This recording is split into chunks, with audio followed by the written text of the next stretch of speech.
سورة الحجرات.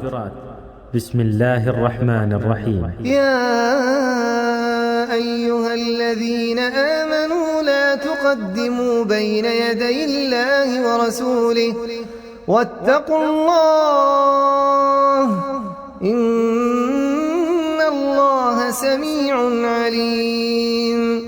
يا أيها الذين آمنوا لا ترفعوا أصواتكم فوق صوت النبي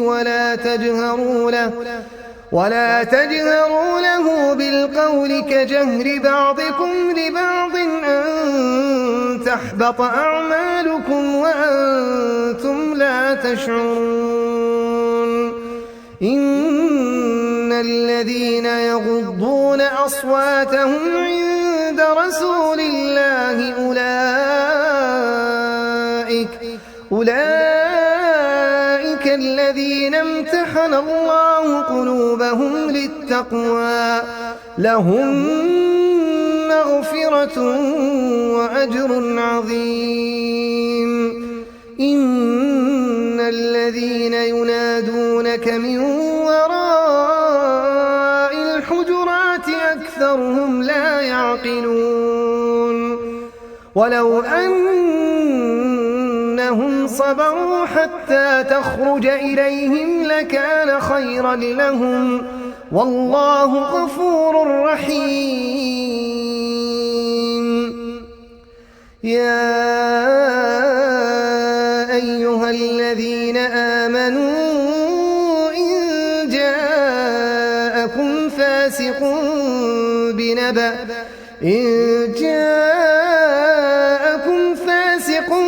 بنبأ فتبينوا أن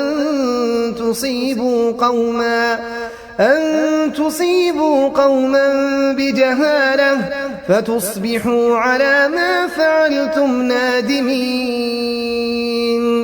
واعلموا أن فيكم رسول الله لو يطيعكم في كثير من الأمر لعنتم ولكن الله حبب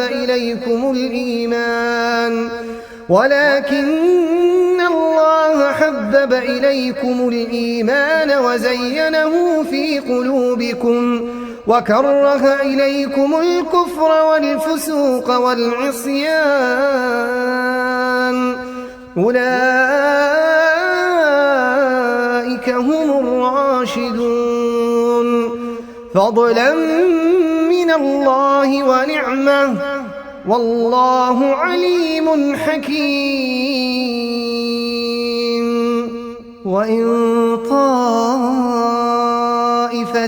من المؤمنين اقتتلوا فأصلحوا بينهما فإن بغت إحداهما على الأخرى فقاتلوا التي تبغي حتى تفيء إلى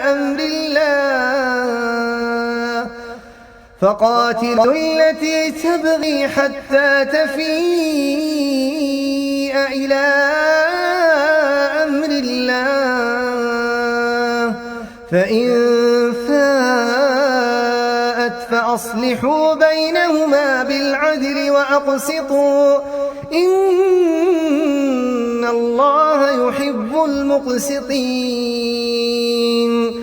إنما المؤمنون إخوة فأصلحوا بين أخويكم واتقوا الله لعلكم ترحمون. يا أيها الذين آمنوا لا يسخر قوم من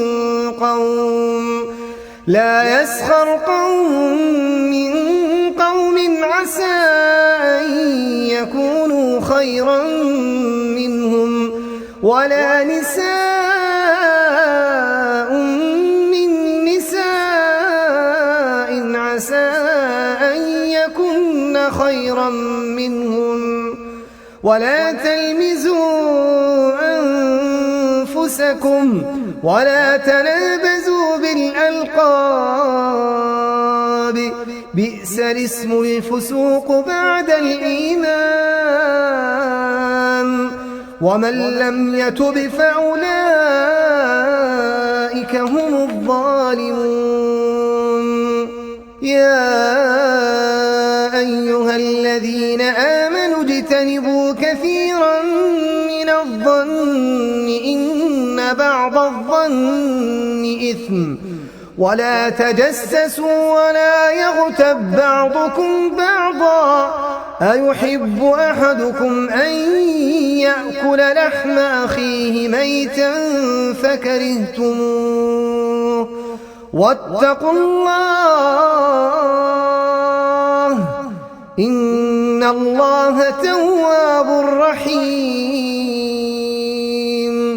يا أيها الناس إنا خلقناكم من ذكر وأنثى وجعلناكم شعوبا وقبائل لتعارفوا إن أكرمكم عند الله أتقاكم إن الله عليم خبير. قالت الأعراب آمنا قل لم تؤمنوا ولكن قولوا أسلمنا ولما يدخل الإيمان في قلوبكم وإن تطيعوا الله ورسوله لا يلتكم من أعمالكم شيئا إن الله غفور رحيم. إنما المؤمنون الذين آمنوا بالله ورسوله ثم لم يرتابوا وجاهدوا بأموالهم وأنفسهم في سبيل الله أولئك هم الصادقون. قل أتعلمون الله بدينكم والله يعلم ما في السماوات وما في الأرض والله بكل شيء عليم. يمنون عليك أن أسلموا قل لا تمنوا علي إسلامكم بل الله يمن عليكم أن هداكم للإيمان إن كنتم صادقين. إن الله يعلم غيب السماوات والأرض والله بصير بما تعملون.